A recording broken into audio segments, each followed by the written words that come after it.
Welcome to Log Infinite, Lecture 8, Chapter 7, AC voltage applied to a series LCR circuit. So यहाँ पे हमारे पास LCR circuit है. So ये inductor, यहाँ पे कैपेसिटर एंड रेजिस्टर, ये तीनों ही जो है वो सीरीज में कनेक्ट किए हुए हैं एंड यहाँ पर जो AC सोर्स के साथ कनेक्ट किए हुए हैं. एंड ये जो AC सोर्स है, यहाँ पर जो वोल्टेज है वो है V equals to Vm sin omega t. And ये कैपेसिटर के लिए अगर हम चार्ज देखें तो कैपेसिटर के लिए चार्ज क्या हो, Q. एंड यहाँ से पास होने वाला जो करंट होगा वो I हो सीरीज में. एंड सीरीज में सब में करंट जो है वो कैसा होगा, सेम होगा कि इंडक्टर, कैपेसिटर एंड रेजिस्टर तीनों में करंट जो है वो सेम होगा. पैरेलल वाले में करंट जो है वो डिफरेंट होता है, बट सीरीज वाले में करंट जो है वो सेम होगा. सो यहाँ पे जो है इन सब में क्या वोल्टेज वेरी कर सकते हैं. तो यहाँ पर ये जो टोटल वोल्टेज होंगे वो इन सबका सम के हिसाब से आएगा. सो V इक्वल्स टू में VL plus VR plus VC. तो LCR सर्किट में हमारा ये तीनों ही जो है वो सीरीज में कनेक्ट किया हुआ है एंड इन तीनों में ही जो करंट है वो सेम होगा एंड करंट का जो एम्पलीट्यूड है वो भी कैसा होगा, सेम होगा. एंड अगर हम इसको फेजर डायग्राम के हिसाब से देखें तो पहले हम जो है फेजर डायग्राम बनाना सीख लेते हैं. रेजिस्टर, इंडक्टर एंड कैपेसिटर के लिए हमने जो डिराइव किया था उसमें हमें वोल्टेज एंड करंट के कुछ इस तरह से फॉर्मूलाज मिले थे. तो इसमें वोल्टेज के लिए क्या है, Vm sin omega t and current में भी क्या है, Im sin ओमेगा t. तो दोनों पे सेम ही है, यानी कि यहाँ पर अगर वोल्टेज है तो करंट जो है वो भी ऐसे ही होगा. तो ये हो गया करंट एंड ये हो गया वोल्टेज. वही चीज अगर हम इंडक्टर के लिए देखते हैं तो वहां पर क्या है, यहाँ पर sin ओमेगा t, बट यहाँ पर क्या है sin omega t minus pi by 2. Minus यानी क्या, पीछे होगा एंड कितना पीछे होगा, पाई बाई 2 जितना, यानी कि 90 डिग्री जितना. सो अगर हम यहाँ पर कोई एक बनाते हैं तो दूसरा हम ऐसा बना सकते हैं कि यहाँ पर ये जो है करंट कितना 90 जितना पीछे, तो इसको करंट बना लेते हैं. ये क्या हो जाएगा, वोल्टेज हो जाएगा. एंड अगर इसको वोल्टेज बनाएंगे, यानी कि यहाँ पर अगर तुम्हें वोल्टेज बनाना है तो करंट कहाँ, यहाँ पे आ जाएगा, क्योंकि वो जो है करंट 90 जितना पीछे है. एंड यहाँ पर कैपेसिटर में क्या है, तो यहाँ पर omega T plus pi by 2. Plus यानी क्या, उतना ऐड हो रहा है उतना आगे है, कितना पाई बाई 2 जितना, यानी कि 90 डिग्री जितना. तो इसको अगर हम बनाएंगे तो पहले तो दोनों में 90 का डिफरेंस तो है ही. तो यहाँ पर आगे कौन है, करंट. तो ये क्या बन जाएगा, करंट. एंड ये क्या बन जाएगा, वोल्टेज. एंड अगर यहाँ पर हमें करंट बनाना है तो क्या आ जाएगा, वोल्टेज यहाँ पे आ जाएगा. इन शॉर्ट 90 जितना पीछे रखना है. तो ये जो है कि रेजिस्टर के टाइम पर दोनों सेम होगा, इंडक्टर के टाइम पर 90 से वोल्टेज आगे होगा, कैपेसिटर के टाइम पर 90 से वोल्टेज पीछे होगा. एंड हमने इसके पहले वाले लेक्चर्स में ये LR series, LR parallel, RC series, RC parallel ये वाले सर्किट देखे थे. तो इसमें जो है सीरीज वाले में ऑलवेज सेम क्या होता है, करंट जो है वो कैसा होता है, सेम होता है. एंड वोल्टेज जो है वो कैसा होगा, वो डिफरेंट होता है. बट पैरेलल वाले में क्या होगा, वोल्टेज जो है वो ऑलवेज कैसा होता है, सेम होता है. बट करंट जो है वो कैसा होगा, वो डिफरेंट होता है. एंड यहाँ पर फिर से ये सीरीज वाला है तो सीरीज वाले में करंट सेम आ जाएगा, इस वाले में भी. एंड वोल्टेज जो है वो डिफरेंट आ जाएगा. एंड यहाँ पर ये पैरेलल है, यानी कि यहाँ पर वोल्टेज जो है वो क्या हो जाएगा, सेम हो जाएगा एंड करंट जो है वो डिफरेंट आ जाएगा. पहले LR देखते हैं. तो यहाँ पर इंडक्टर एंड रेजिस्टर है, तो जो वोल्टेज जो है वो डिफरेंट है, करंट सेम है. तो पहले किसको बनाएंगे, करंट को बनाएंगे. तो ये आ गया हमारा करंट. एंड ये करंट के लिए यहाँ पर सेम है, इसका मतलब क्या होगा, तो IL इक्वल टू में IR होगा. तो ये I हो गया. एंड वोल्टेज जो है वो कैसे है, डिफरेंट. तो पहले तो इंडक्टर के लिए अगर हम वोल्टेज देखते तो वोल्टेज क्या था, 90 जितना आगे है करंट से. तो ये अगर करंट है तो वोल्टेज जो है वो यहाँ से ऐसे जाएगा. एंड रेजिस्टर के लिए अगर हम वोल्टेज देखते तो उसमें तो दोनों सेम था, यानी कि वोल्टेज जो है वो यहाँ पर ही आएगा. तो अगर ये दोनों वेक्टर के बीच में रिजल्टेंट आ जाएगा. वही चीज अगर हम पैरेलल वाले में देखें तो पहले क्या देखना है, पैरेलल वाले में सेम कौन है, वोल्टेज, यानी कि क्या बोल सकते हैं, VL इक्वल टू में VR होगा. तो पहले ये जो वेक्टर बनाते हैं वो किसका होगा, V का होगा, कि VL इक्वल टू में VR इक्वल टू में सपोज क्या हो V. तो ये V बन गया. एंड देन हम यहाँ पर अगर करंट देखते हैं, क्योंकि यहाँ पर करंट कैसे होंगे, डिफरेंट होंगे. तो इंडक्टर के लिए करंट जो है वो कैसा है, 90 जितना पीछे है, यानी कि ये वाला इधर बना देते हैं. ये क्या आ गया, IL आ गया. एंड फिर क्या है, रेजिस्टर है. रेजिस्टर के लिए अगर देखें तो सेम है, यानी कि जो करंट होगा वो यहाँ पर ही होगा. तो क्या आ जाएगा, IR. तो ये दोनों वेक्टर के बीच में ऐसे रिजल्टेंट आ जाएगा. देन अगर हम यहाँ पर देखें तो ये सीरीज में है. सीरीज में करंट कैसा है, सेम. कौन से दो के लिए, तो ये रेजिस्टर एंड कैपेसिटर. तो क्या बोल सकते हैं, IR इक्वल्स टू में क्या आ जाए, IC. तो जो सेम है उसको एक बार ही बना देते हैं, तो यहाँ पर क्या आ गया, ये आई आ गया करंट, ये दोनों वाला। एंड वोल्टेज जो है वो कैसा है, डिफरेंट। तो हम यहाँ पर देखते हैं वोल्टेज, पहले इसके लिए तो दोनों सेम टाइप है, यानी कि कोई फेज डिफरेंस नहीं है, यहाँ पर कोई भी टाइप का फेज डिफरेंस नहीं है, इसीलिए तुम यहाँ पर ये क्या बना दोगे, V। एंड ये क्या है, यानी VR है। देन अगर कैपेसिटर के लिए देखें तो कैपेसिटर के लिए वोल्टेज जो है वो कैसा है, 90 जितना पीछे, क्योंकि करंट जो है वो क्या 90 जितना आगे, तो ये अगर करंट हुआ तो यहाँ पे उसका वोल्टेज बन जाएगा, तो ये क्या आ गया, VC। एंड ये दोनों वेक्टर के बीच में जो आएगा वो क्या होगा, रिजल्टेंट। देन अगर हम यहाँ पर पैरेलल वाले के लिए देखते हैं तो पैरेलल वाले में वोल्टेज सेम है, कौन से दो है, तो यहाँ पर क्या आ जाएगा, VR इक्वल टू में VC होगा, क्योंकि ये दोनों सेम होगा। एंड करंट जो है वो कैसा है, डिफरेंट है। तो करंट डिफरेंट होने का मतलब है कि यहाँ पर अगर हम पहले वोल्टेज को बनाएं तो ये आ जाएगा हमारा V।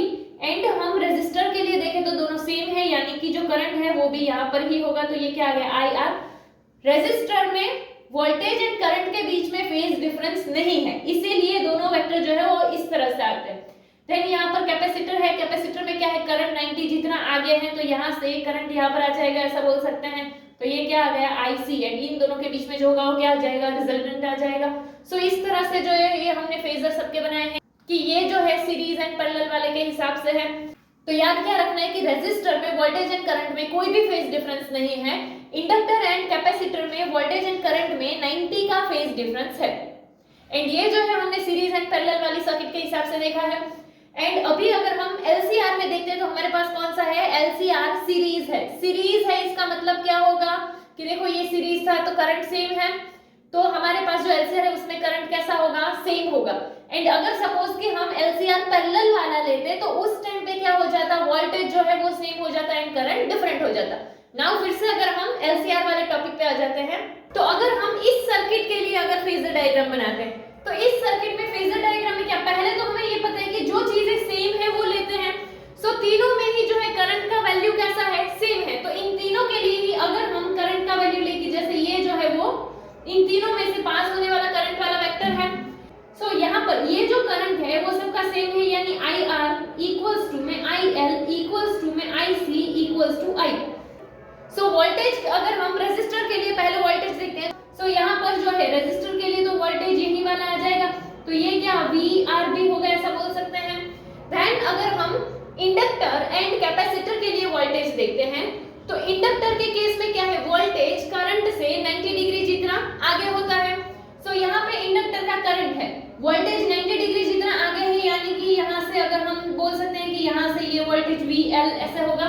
कैपेसिटर के लिए अगर हम देखें तो कैपेसिटर के लिए क्या होता है, तो उसका जो वोल्टेज है वो करंट से 90 डिग्री जितना पीछे था। सो यहाँ पर जो है ये हमारा कैपेसिटर का करंट है। सो यहाँ से अगर हम इस डायरेक्शन में ले सकते हैं कि ये कैपेसिटर का वोल्टेज होगा, तो यहाँ पर ये 90 डिग्री आ गया कि जो वोल्टेज है वो करंट से 90 डिग्री जितना पीछे है। यहाँ पर भी वही चीज हुई कि ये जो इंडक्टर है, इंडक्टर के लिए वोल्टेज है वो करंट से 90 डिग्री जितना आगे है। अगर हमें वोल्टेज के लिए वैल्यू फाइंड करना है तो इससे पहले जो हमने तीन डेरिवेशन देखे थे, AC voltage applied to resistor, AC voltage applied to capacitor and AC voltage applied to inductor, इन तीनों के लिए ही हमने करंट का एक फाइनल वैल्यू जो है वो डिराइव किया था। रेजिस्टर के लिए अगर हम वही करंट का वैल्यू देखें तो वो क्या आया था, IM इक्वल्स टू में VM अपॉन में R। एंड कैपेसिटर के लिए वो वैल्यू आया था IM equals to VM upon XC। And inductor के लिए ये वैल्यू जो है वो आया था IM इक्वल्स टू में VM अपॉन में XL। वोल्टेज फाइंड करने के लिए ये R यहाँ पर डिवीजन में है, इक्वल टू के यहाँ से जाएगा तो मल्टीप्लाई में आ जाएगा। सो यहाँ पर हम रेजिस्टर के लिए जो डिराइव करते हैं वो हमारा क्या बन सकता है, IMR बन जाएगा। सेम चीज अगर हम कैपेसिटर के लिए देखते हैं तो ये यहाँ पर डिवीजन में है, यहाँ से यहाँ आएगा तो मल्टीप्लिकेशन में आ जाएगा। सो इसीलिए यहाँ पर जो हमें वैल्यू मिलेगा वो क्या है, IMXC आ जाएगा। एंड यहाँ पर ये डिवीजन में है XL, इंडक्टर के लिए ये XL डिवीजन में है, यहाँ से यहाँ जाएगा तो मल्टीप्लाई में आ जाएगा। सो यहाँ पर क्या आ जाएगा, IMXL, तो यहाँ पर जो है हमें वही वैल्यू मिला है। तो यहाँ पर जो है हमने तीनों के लिए like VL, VR and VC जो है उन सब के लिए वैल्यू फाइंड कर लिया है। इसको इक्वेशन में पुट करें कि यहाँ पर जैसे हमने देखा कि जो वोल्टेज है वो सबके टोटल वोल्टेज के हिसाब से होगा। सो यहाँ पर जो है इंडक्टर के लिए यहाँ पर VL इक्वल्स टू में क्या आ सकता है, L di अपॉन में dt। देन VR उस रेजिस्टर के लिए जो होगा वो क्या आ जाएगा, IR एंड कैपेसिटर के लिए जो होगा वो क्या आ जाएगा Q अपॉन में C। यही फॉर्मूलाज का यूज हमने इन तीनों के जो इंडिविजुअल के लिए डिराइव किया था फॉर्मूला, उसमें हमने यही फॉर्मूला जो है उसका यूज किया था। एंड ये सब इक्वल्स टू में क्या आ जाएगा V। नाउ यहाँ पे अगर हम इसका फेजर डायग्राम समझते हैं तो फेजर डायग्राम में हमें ये तो पता चल गया कि यहाँ पर VL होगा एंड यहाँ पर VC होगा। एंड इसमें जो है टोटल क्या, तो कि वोल्टेज के लिए ही देखना है, करंट तो देखना नहीं है, करंट का वैल्यू सब में क्या है सेम है। सो अगर हम इसमें वोल्टेज देखें तो ये दोनों जो है ये दोनों वेक्टर अपोजिट डायरेक्शन में है, इसका टोटल लेना है तो हम किसी एक वेक्टर का डायरेक्शन जो है वो बदल देते हैं, इसलिए कि VL जो है वो ये डायरेक्शन में। सपोज कि हम VL को इस डायरेक्शन में ले आते हैं तो यहाँ पर ये जो है VL आ गया, बट यहाँ पर VL जो है वो इस डायरेक्शन में हमने उसका डायरेक्शन बदला है। तो कोई भी वेक्टर का अगर डायरेक्शन बदलते हैं तो अपोजिट डायरेक्शन है तो इस वजह से क्या आ जाएगा माइनस में आ जाएगा। तो यहाँ पर जो VL वेक्टर था वो यहाँ पर क्या आ जाएगा माइनस में VL वेक्टर बन जाएगा। तो यहाँ पे अगर हम दोनों का प्लस करते हैं तो यहाँ क्या आ जाएगा VC प्लस में VL आ जाएगा। बट यहाँ पर जब वैल्यू पुट करेंगे तो VC प्लस में VL है एंड ये वाला नेगेटिव बन गया तो यहाँ क्या लिखेंगे माइनस VL। सो फाइनल क्या आ जाएगा VC माइनस में VL। सो ये हमने जो डायग्राम ड्रॉ किया है उसमें हमने वही पुट किया है कि यहाँ पर ये वाला जो है वो क्या रेजिस्टर के हिसाब से था तो ये वाला जो है वो रेजिस्टर के लिए है एंड यहाँ पर ये जो फाइनल आया वो इन दोनों का मिलाकर आया है। सो ये आ गया VC प्लस में VL एंड अगर ये दोनों है तो इन दोनों से एक रिजल्टेंट वेक्टर आ सकता है। एंड यहाँ पर अगर हम इस तरह से इसके परपेंडिकुलर अगर ड्रॉ कर दे तो जो वैल्यू इसका होगा वही सेम वैल्यू इसका होगा। सो यहाँ पे ये जो VC प्लस VL है यहाँ पर भी वो उसी हिसाब से आएगा VC प्लस VL। एंड यहाँ पर जिस तरह से हमने यहाँ पर देखा कि फाइनल रिजल्टेंट जो है वो क्या निकल रहा है VC माइनस में VL, तो ये वही लिखा हुआ है। एंड यहाँ पर इसका जो वैल्यू है अगर हम इस साइड से भी बनाते हैं तो वो सेम वैल्यू निकलेगा। तो अगर यहाँ पर ये VR वाला है तो यहाँ पर भी क्या VR वाला ही वैल्यू होगा। एंड यहाँ पे ये जो एंगल है वो एंगल कितने का है 5 है, ये फेज डिफरेंस के अकॉर्डिंग लिया हुआ एंगल है। नाउ यहाँ पे ये अगर इसके परपेंडिकुलर है तो यहाँ पर 90 डिग्री होगा एंड 90 डिग्री है तो यहाँ पर ये एक पूरा राइट एंगल ट्रायंगल बन रहा है। तो ये जो है ये राइट एंगल ट्रायंगल है। अगर राइट एंगल ट्रायंगल है तो हम पाइथागोरियन थ्योरम का यूज कर सकते हैं। पाइथागोरियन थ्योरम के अकॉर्डिंग क्या है कि जो हाइपोटेन्यूज का स्क्वायर होगा वो दोनों साइड के स्क्वायर के सम के इक्वल होगा। सो यहाँ पे हाइपोटेन्यूज यानी क्या होता है 90 डिग्री का जो एंगल है उसकी सामने वाली साइड यानी कि यहाँ पर 90 डिग्री तो उसके सामने यहाँ पर ये वाली साइड है। सो ये क्या हो जाएगा हाइपोटेन्यूज हो जाएगा। सो हाइपोटेन्यूज का स्क्वायर यानी यहाँ पर क्या गया VM स्क्वायर इक्वल्स टू क्या है दोनों साइड के स्क्वायर का सम। तो दोनों साइड, एक साइड ये है एंड एक साइड ये है तो ये वाली साइड क्या है VRM। सो यहाँ पर जो है हमने क्या ले लिया VRM का स्क्वायर प्लस में दूसरी साइड यानी कि ये वाली है उसके लिए वैल्यू क्या है हमारा VCM माइनस में VLM एंड उस पूरे का क्या आ जाएगा स्क्वायर। तो यहाँ पे बन गया कि हाइपोटेन्यूज का स्क्वायर इज इक्वल्स टू दोनों साइड के स्क्वायर का सम। यहाँ पर हमने ये जो वैल्यूज फाइंड की है अगर वो वैल्यूज हम पुट करते हैं तो हमने VRM जो है उसकी जगह क्या है IMR, तो यहाँ पे IMR स्क्वायर हो जाएगा।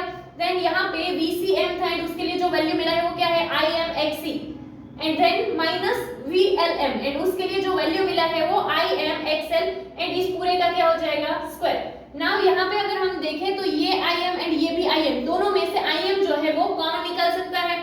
तो अगर इन दोनों में से हम IM को कॉमन निकालें तो ये ऐसा बन जाएगा कि यहाँ पर है IMR का स्क्वायर प्लस में IM एंड देन यहाँ पर इस ब्रैकेट में क्या बचा है XC माइनस इस ब्रैकेट में क्या बचेगा XL एंड इस पूरे का क्या हो जाएगा स्क्वायर। नाउ यहाँ पर भी IM है एंड यहाँ पर भी IM है, इन दोनों में से भी अगर हमको IM को कॉमन निकालना है तो IM जो है वो कॉमन निकल के बट यहाँ पर स्क्वायर है यानी कि क्या आ जाएगा IM का स्क्वायर आ जाएगा एंड यहाँ पर क्या बचा है उसके बाद R स्क्वायर प्लस में यहाँ पर ये IM चला जाएगा तो क्या बचेगा XC माइनस में XL का स्क्वायर।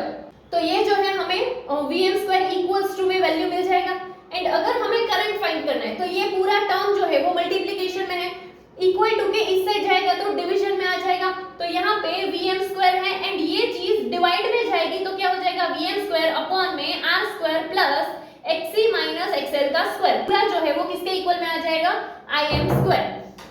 ये जो है IM स्क्वायर यानी कि ये करंट के हिसाब से मिला है, बट अगर हमें करंट का ही वैल्यू चाहिए तो ये स्क्वायर हटाने के लिए क्या करना पड़ेगा तो स्क्वायर रूट करना पड़ेगा। सो यहाँ पर अगर ये स्क्वायर हटाते हैं तो Im इक्वल्स टू, अभी Vm का तो स्क्वायर था तो स्क्वायर जो है वो निकल जाएगा, तो यहाँ क्या आ जाएगा Vm, एंड यहाँ पर ये जो है प्लस में है तो डायरेक्टली जो है हम इसका स्क्वायर नहीं हटा सकते हैं, तो इस पूरे टर्म का ऐसे स्क्वायर रूट कर सकते हैं। तो इस पूरे टर्म को स्क्वायर रूट करो, या तो तुम क्या लिख सकते हो 1/2। सो यहाँ हमने क्या कर दिया r square plus xc minus xl का स्क्वायर, एंड ये पूरे का क्या हो जाएगा 1/2 पावर, एंड ये 1/2 पावर की जगह अगर तुम ऐसे स्क्वायर रूट लिखते हो तो वो भी इक्वल ही है इस वैल्यू के। तो यहाँ पर जो है हमने जो फॉर्मूला देखा है वो क्या है v इक्वल्स टू में IR, एंड अगर I के लिए फॉर्मूला देखें तो वो क्या आता है v अपॉन में R, एंड ये जो R है वो क्या है रेजिस्टेंस। सो यहाँ पर हमें डिनोमिनेटर में ये पूरा जो वैल्यू मिला है, इस वैल्यू को सपोज हम मान लेते हैं कि ये z है, तो यहाँ पर ये क्या आ जाएगा रूट में r square plus xc minus xl का स्क्वायर जो है is equals to z, and ये z जो है वो क्या है इम्पीडेंस। इम्पीडेंस का मतलब होता है कि हमारी कोई भी सर्किट है उसमें जो एलिमेंट्स है इन सब का जो फाइनल रेजिस्टेंस है दैट इज इम्पीडेंस। सो हम यहाँ पे ऐसा बोल सकते हैं कि इन तीनों का जो कंबाइंड रेजिस्टेंस है दैट इज इम्पीडेंस z।